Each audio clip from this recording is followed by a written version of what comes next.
Hero Vijay కొత్త party ప్రకటన తమిళ రాజకీయ వర్గాల్లో సంచలనంగా మారింది. తమిళ వెట్రి కలగం పేరిట పార్టీ ఏర్పాటు చేయబోతున్నట్టు హీరో విజయ్ సంచలన ప్రకటన చేశారు. 2026 అసెంబ్లీ ఎన్నికల్లో విజయమే లక్ష్యంగా పార్టీ ముందుకెళ్తుందని విజయ్ చెబుతున్నారు.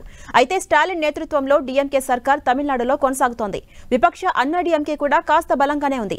కాంగ్రెస్, బీజేపీ వంటి జాతీయ పార్టీలతో పాటు చిన్న చితక పార్టీలు తమిళనాడులో చాలానే ఉన్నాయి. ఈ క్రమంలో విజయ్ పార్టీకి తమిళనాడులో ఏ మేర అవకాశాలుంటాయన్న అంశం ఆసక్తికరంగా మారింది.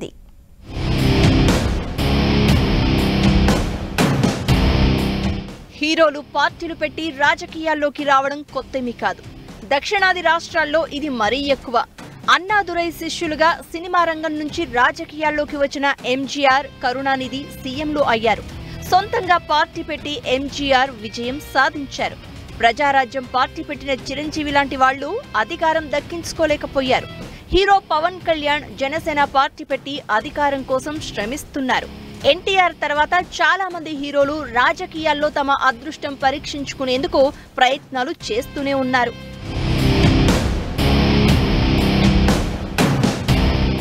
ఇక రాజకీయాల్లోకి వస్తానంటూ అభిమానులను ఊరించి చివరకు రజనీకాంత్ ఇటీవలే చేతులెత్తేశారు.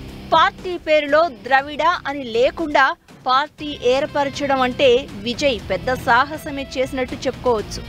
ద్రవిడ భావజాలానికి తమిళ రాజకీయాలకు అవినాభావ సంబంధమే ఉంది. ఏ పార్టీ అయినా అక్కడ ద్రవిడ సిద్ధాంతాన్ని ముందుకు తీసుకెళ్లడమే ఎజెండాగా కలిగి ఉంటాయి.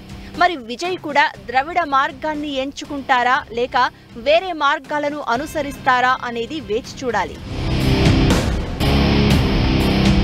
నిజానికి తమిళనాడులో సీఎం స్టాలిన్ సర్కారు ఇబ్బందులు లేకుండా ఉంది. ప్రతిపక్ష అన్నా డీఎంకే నుంచి కూడా ఆయనకు పెద్దగా సమస్యలు లేవు. తమిళ రాజకీయాలను 5 దశాబ్దాల పాటు శాసించిన కరుణానిధి, జయలలిత మరణం తర్వాత ఓ రకంగా తమిళ రాజకీయాల్లో శూన్యత ఏర్పడిందని చెప్పుకోవచ్చు.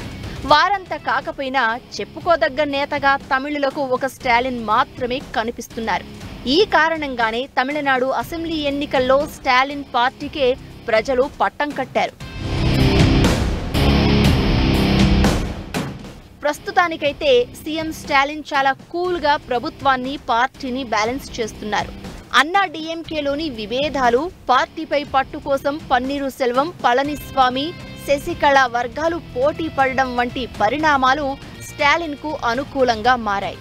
ప్రస్తుతం తమిళనాడు రాజకీయాల్లో విజయ్ పార్టీకి అసలు అవకాశం ఉంటుందా అనేదే $1 మిలియన్ ప్రశ్న. అక్కడ ఇప్పటికే ఉన్న పార్టీలను పక్కకు తోసి విజయ్ పార్టీ ముందుకు రావాలి.